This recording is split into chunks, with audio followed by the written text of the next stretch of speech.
আলামিন 7টি জাহান্নাম তৈরি করছেন। এক নম্বর জাহান্নামের নাম হলো হাবিয়া। এক নম্বর জাহান্নামের নাম হাবিয়া। এই হাবিয়াতে নমরুদ ও ফিরাউনের মতো মানুষ ওই এক নম্বর হাবিয়া নামক জাহান্নামে বসবাস করবে বলে সুবহানাল্লাহ।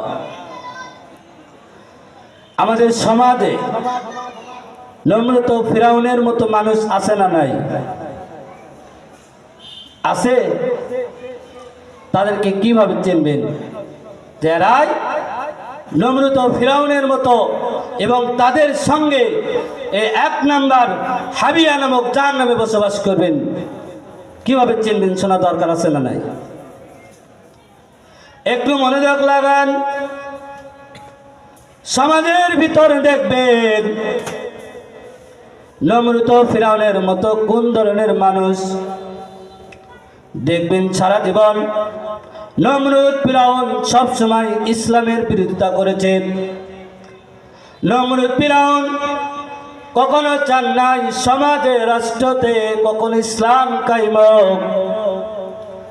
এটা কখনো নমরুদ ফিরাউন কিন্তু চায় নাই।